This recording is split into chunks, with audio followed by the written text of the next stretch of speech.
Oke, baik. Sebelumnya, Assalamualaikum warahmatullahi wabarakatuh. Selamat malam, teman-teman.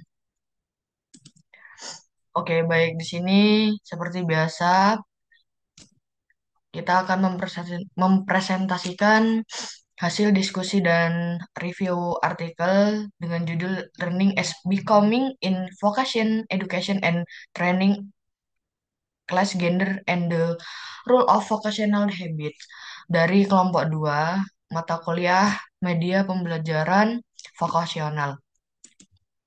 Oke, sebelum itu berikut adalah nama anggota kelompok. Yang pertama ada Bambang Sisono Sudarsono dengan NIM 0011 dan saya sendiri Rizky Dwi Wijayanti dengan NIM 01.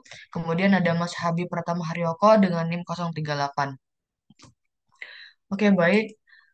Dalam kesempatan kali ini kami dari kelompok 2 akan membahas mengenai sosialisasi pekerjaan dan kontrak psikologi dalam artikel yang kami bahas. Yang pertama ada abstrak, yang kedua ada introduction, yang ketiga ada domain concept of learning in fact, keempat ada understand learning as a process of becoming, dan keempat ada methods, selanjutnya ada becoming a nurse, selanjutnya ada becoming a health worker, dan ada becoming an engineering, learning as becoming, the rule of vocational habit, kemudian ada vocational habit confess both sense and sensibility, kemudian yang terakhir ada conclusion.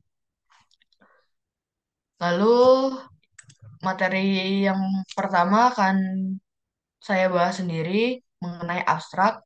Jadi dalam artikel ini dibahas abstraknya yaitu akuntabilitas formal dalam pendidikan dan pelatihan vokasional menekankan dalam peningkatan kompetensi perilaku di tempat kerja melalui pemahaman dan keterampilan teknik. Nah, dalam studi kasus vokasi di perguruan tinggi pendidikan lanjut di Inggris, penyebut penyebut atau pembuat artikel menyebutkan bahwa pembelajaran sebagai proses menjadi. Nah, dalam hal ini budaya belajar dan vokasi yang mendasari para pendidik untuk membentuk siswanya. Nah, dalam konsep kebiasaan vokasional ini menjelaskan komponen penting yang dimiliki oleh siswa ketika mereka ditempatkan pada disposisi tertentu. Nah, dalam hasil belajar tidak cukup berdasarkan prediktor kelas melalui sosial, gender, dan latar belakang keluarga saja. Namun, habit dalam vokasional mengembangkan rasa menjadi bagian dari profesi yang mencakup aspek emosional dan moral yang penting untuk tempat kerja, tetapi juga dapat meningkatkan ketidaksetaraan sosial yang mereka miliki.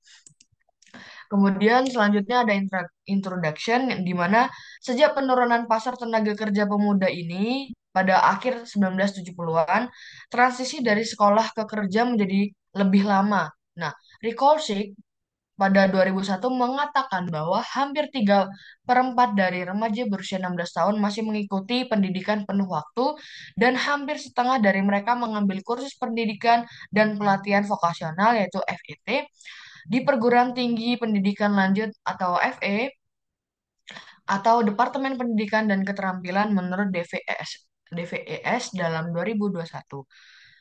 2001. Oke, selanjutnya dalam pendidikan lanjut atau FE ini menghasilkan pasar FET yang sangat beragam sampai dengan kursus sesuai dengan kebutuhan yang didapat. Kemudian pada tahun 90-an, FET dikembangkan ulang melalui pendekatan berbasis kompetensi oleh kualifikasi vokasional nasional yaitu atau NVQ. Nah, dalam TLC sedang mempelajari 18 situs pembelajaran dan menawarkan layanan FIT untuk pendidikan muda.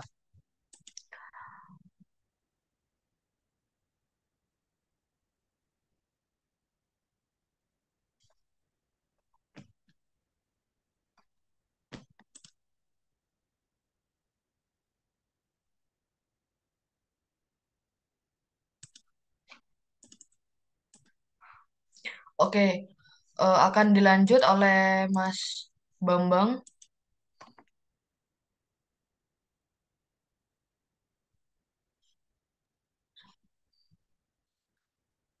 Cek Mas Bambang.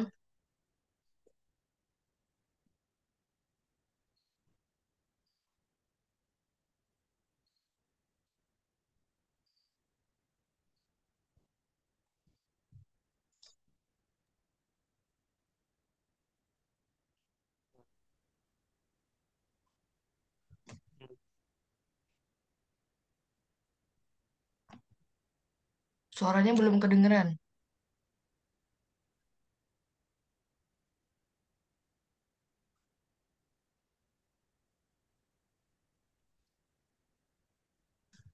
Udah kedengar? Udah. Oke. Dominan konsep of learning in VIT, yaitu jadi kurikulum kursus VIT ini berfokus pada memperoleh keterampilan yang spesifik untuk pekerjaan dan penguatan dasar yang diperlukan sehingga dapat memastikan penerapan yang tepat di tempat kerja. Yaitu terdapat 4 bahasan dari topik ini, di mana buku FE menggambarkan pembelajaran sebagai proses yang unik, terutama kognitif dan mengacu pada berbagai teori psikologis tentang pembelajaran. Yang kedua, standar guru pendidikan lanjutan Inggris ini menyajikan tentang pembelajaran dan pengajaran yang berlaku di seluruh sektor yang luas dan beragam. Pembelajaran bersifat individu atau kelompok yang berfokus pada keterampilan, juga sosial budaya, dan emosional seperti kerja kolaboratif dapat mempengaruhi pembelajaran. Dan yang terakhir, kesesuaian antara 6 jenis lingkungan kerja dan 6 jenis kepribadian pembelajar vokasional yang sukses bergantung pada kesesuaian memperoleh keterampilan dan pengetahuan yang relevan.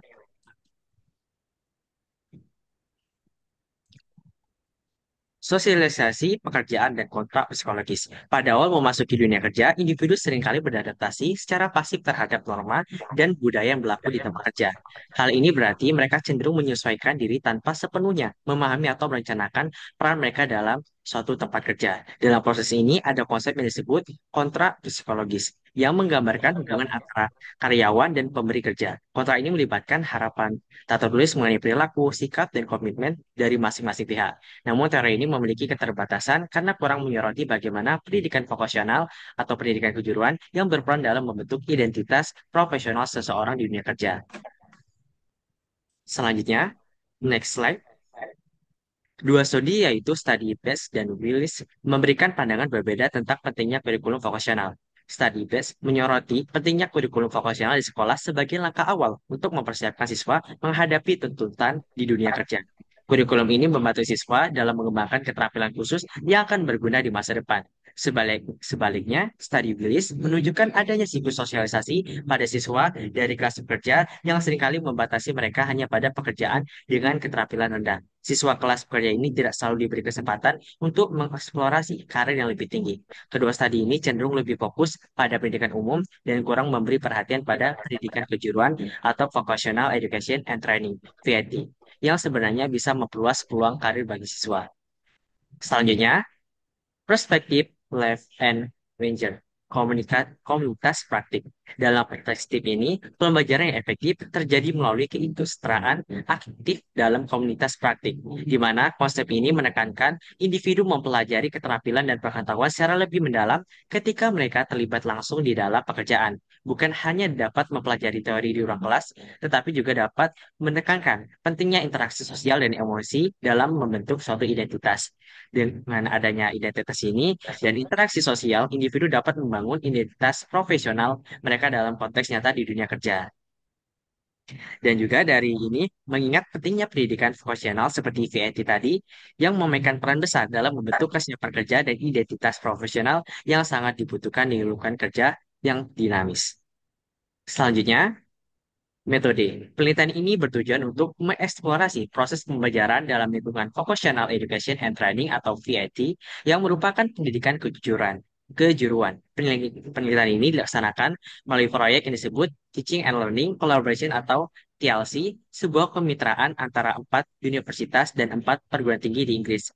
Proyek ini berlangsung selama 2 tahun pada program level 3 atau tingkat lanjut di bidang perawatan anak, kesehatan, teknik elektronik, dan telekomunikasi.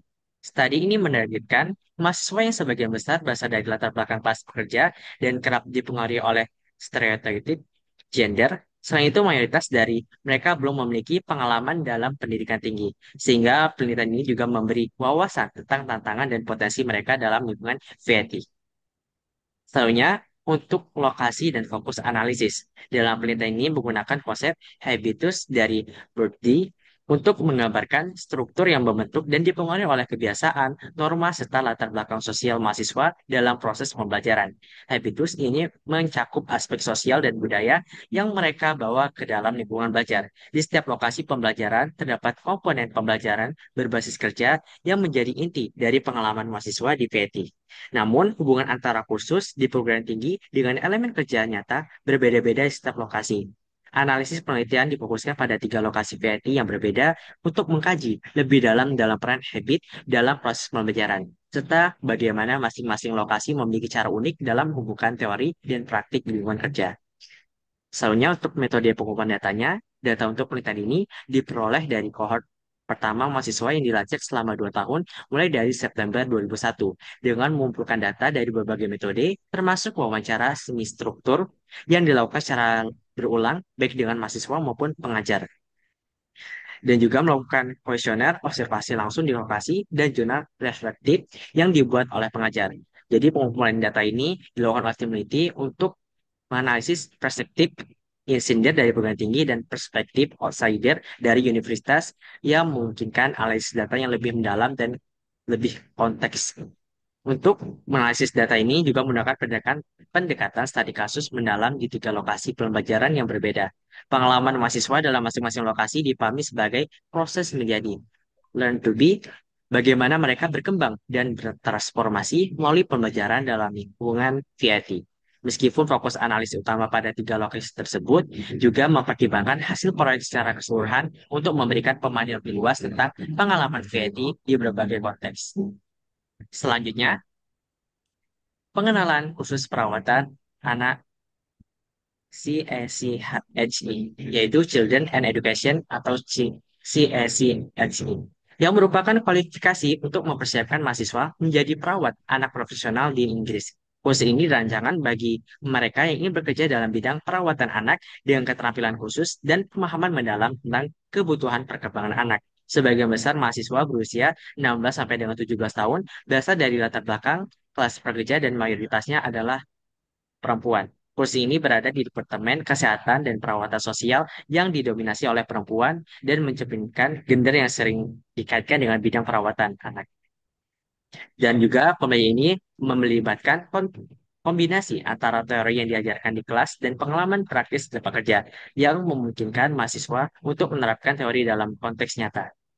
Dan penilaian dilakukan melalui berbagai metode, termasuk tugas praktik, tugas kuliah, dan ujian, untuk mengukur pemahaman dan kemampuan mereka dalam merawat anak-anak.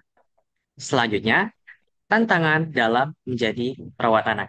Meski pekerjaan sebagai perawat anak penting, statusnya masih sering dianggap rendah. Hal ini dipengaruhi oleh stereotip gender yang mengingat 99% pekerja di bidang ini adalah perempuan. Di samping itu, perawat anak menghadapi tantangan karena gaji mereka seringkali mendekati upah pekerja supermarket, menunjukkan bahwa kontribusi mereka belum sepenuhnya dihargai. Selain tantangan finansial, mereka juga menghadapi peran emosional yang intens. Soalnya, pembelajaran emosional di tempat kerja. Selama pelatihan kerja, pengajar berperan penting dalam membentuk mahasiswa untuk mengembangkan ketahanan emosionalnya. Pengajar juga menggunakan pendekatan khusus, termasuk diskusi mengenai pengalaman terbaik dan terburuk yang dialami mahasiswa selama praktik. Diskusi ini memungkinkan mahasiswa untuk berbagi pengalaman emosional dan belajar dari satu sama lain. Pengajar juga membimbing mereka dalam merespons situasi sulit dengan tenang dan profesional. Selanjutnya, pembentukan identitas dan keberhasilan profesional. Dalam proses pelatihan, mahasiswa juga belajar tentang norma dan sikap profesional yang diharapkan. Mereka didorong untuk selalu bersikap sopan dan menjaga penampilannya profesional sebagai bagian dari membentuk identitas mereka sebagai perawat anak yang kompeten. Dalam kelompok mahasiswa ini terbentuk juga pembagian sosial berdasarkan latar belakang. Dan mahasiswa yang dianggap baik biasanya memiliki nilai-nilai sopan santun dan lebih mungkin berhasil dalam kursus ini. Soalnya, pengantar program studi kesehatan. Program studi kesehatan ini menawarkan diploma nasional PTIC dalam studi kesehatan, yaitu sebuah kursus vokasi yang dirancang untuk mempersiapkan mahasiswa menuju berbagai profesi di bidang kesehatan. Program ini memberikan siswa kesempatan untuk terjun langsung dalam dunia kerja, terutama di bidang kesehatan melalui penempatan kerja di sektor seperti perawat anak, perawat untuk lansia, dan layanan bagi individu dengan kesulitan belajar. Program ini bertujuan untuk membangun dasar keterampilan praktis dan pemahaman yang luas tentang perawat kesehatan, membuatnya relevan dan berguna bagi mereka yang ingin berkarir di bidang ini.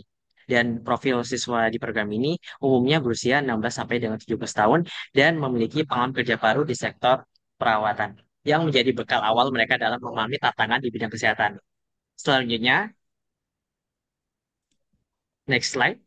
Pengembangan kompetensi dan tantangan emosional. Melalui penempatan kerja yang merupakan bagian penting dari program, mahasiswa memiliki kesempatan untuk mengembangkan keterampilan praktis yang dibutuhkan dalam perawatan.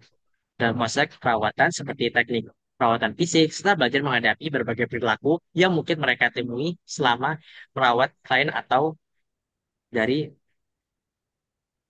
yang akan ditanganinya. Tantangan utama yang dihadapi mahasiswa dalam peran perawatan melibatkan kesabaran, kemampuan mengolah perilaku buruk dari klien, dan keterampilan komunikasi untuk memberikan rasa empati, khususnya ketika membantu ke klien dengan kebutuhan khusus. Next slide. Perbedaan kursus tadi kesehatan dengan diploma CSCHI. Dibandingkan dengan diploma CSCHI, dalam perawatan anak, program studi kesehatan ini memiliki fokus akademis yang lebih luas, menekankan pada aspek ilmiah dan analitis yang menambah nilai akademis bagi mahasiswa. Perbedaan ini memperkaya pemahaman mahasiswa tentang dasar-dasar ilmiah di balik praktik kesehatan, membuat kursus ini lebih holistik dalam membekali mahasiswa dengan pengetahuan dan keterampilan yang lebih luas. Mahasiswa yang awalnya bercita-cita menjadi perawat seringkali menemukan keinginan atau cita-cita yang berubah-ubah seiring dengan waktu dan pengalaman tempat kerja. Pertemuan ini memungkinkan mereka untuk mengenali area perawatan yang sesuai dengan minat dan bakat mereka, seperti spesialisasi dalam perawat lansia atau lansia atau perawat sesuai dengan minat dan bakat mereka. Di sisi lain, ada kesamaan dalam pandangan yang berkembang selama program ini, yaitu pentingnya menjaga keseimbangan emosional dan para mahasiswa belajar bahwa inti dari profesi perawat adalah kemampuan untuk terlibat secara empatik dengan klien sambil tetap menjaga keprofesionalannya dalam bekerja. Baik, selanjutnya akan dijelaskan oleh Mas Habib. Dipersilakan. Baik, terima kasih untuk waktunya. Saya akan melanjutkan materi selanjutnya yaitu Becoming an Industry. Kursus ini mayoritas diikuti pria, pekerja kelas di skema modern apprenticeship. Terus yang kedua, fokus pada keterampilan teknis. Berbeda dengan kursus vokasional lain misal perawatan yang menekankan pekerjaan emosional. Next slide. Learning as becoming the role of vocational habitus. Peran vocational habitus dalam pembentukan identitas profesional. Konsep habitus, terutama vocational habitus, memainkan peran penting dalam pembentukan identitas profesional. Dalam siswa, pendidikan vokasional melalui sosialisasi di lingkungan pendidikan dan kerja. Individu menyesuaikan diri dengan norma dan nilai yang diharapkan dalam suatu bidang. Misal, teknik menekankan logika dan keterampilan mekanis. Sementara perawat anak menekankan empati dan perhatian emosional. Yang kedua, individu tidak hanya pasif mengikuti norma, tetapi juga memiliki agensi berperan aktif dalam proses identitas mereka, meskipun masih dipengaruhi oleh tuntutan vokasional habitus. Yang kedua, reproduksi ketidaksetaraan sosial melalui pendidikan vokasional. Pendidikan vokasional seringkali memperkuat ketidaksetaraan sosial yang ada, termasuk pemisah gender dan kelas sosial, di mana laki-laki dari kelas pekerja cenderung memiliki kursus teknik dan perempuan cenderung memiliki perawatan anak atau kesehatan. Ini menciptakan struktur pekerjaan berdasarkan gender yang menghambat mobilitas sosial dalam pekerjaan perempuan. Biasanya berstatus lebih rendah dan berupah lebih kecil dibandingkan bidang teknis yang didominasi laki-laki. Dengan demikian, pendidikan vokasional tidak hanya mentransfer keterampilan, tetapi juga memainkan peran dalam memperkuat struktur sosial yang ada. Next slide. Vocational habitus conveys both sense and sensibility. Vocational habitus sebagai kerangka untuk identitas dalam konteks sosial. Vocational habitus menawarkan pemahaman tentang bagaimana identitas dalam pekerja vokasional dibentuk, bukan hanya melalui pilihan pribadi, tetapi dalam batasan sosial yang dipengaruhi oleh kelas dan gender. Konsep ini menghidupkan kembali makna vokasi sebagai panggilan, menciptakan ruang bagi kelompok tertentu sambil mengecualikan kelompok lain. Vocational habitus memberikan panduan mengenai cara yang benar untuk berperilaku dalam pekerjaan, ciptakan rasa tempat yang tepat, dan menunjukkan apa yang Bordi sebut sebagai sense praktik atau akal sehat praktis. Yang kedua, peran emosional dan relasi kekuasaan dalam pembentukan identitas. Vocational habitus juga menyoroti pentingnya aspek emosional dalam pembelajaran vokasional yang mungkin tidak tercantum dalam kurikulum formal, tetapi penting untuk membentuk respon terhadap tuntutan emosional dan moral pekerja vokasional. Next slide. Untuk kesimpulannya, pembelajaran sebagai proses menjadi di pendidikan vokasional VT. Pembelajaran di VT tidak hanya mencangkup perolehan keterampilan teknis, tetapi juga proses menjadi, di mana siswa mengembangkan identitas mereka melalui vocational habitus. Proses ini melibatkan inklusi dan orientasi pada disposisi yang terkait dengan identitas ideal dalam budaya vokasional. Terus yang kedua, pentingnya aspek emosional dan budaya dalam pembelajaran VT. Vocational habitus tidak hanya melibatkan keterampilan teknis, tetapi juga aspek emosional dan sensibilitas yang diperlukan dalam pekerjaan tertentu. Terima kasih. Oke, baik. Dalam kesempatan kali ini, sekian yang bisa kami sampaikan. Sebelum itu, terima kasih kepada Mas Bambang, Mas Habib yang telah menyempatkan waktunya dalam pembahasan mengenai pendidikan vokasional dalam artikel yang sudah dijelaskan tadi. Oke, sebelum itu, saya Rizky Dujanti akan mengakhiri Zoom pada kesempatan dan pada malam hari ini. Semoga materi yang disampaikan dapat berguna. Saya akhiri, wassalamualaikum warahmatullahi wabarakatuh. Selamat malam. Waalaikumsalam. Waalaikumsalam warahmatullahi wabarakatuh.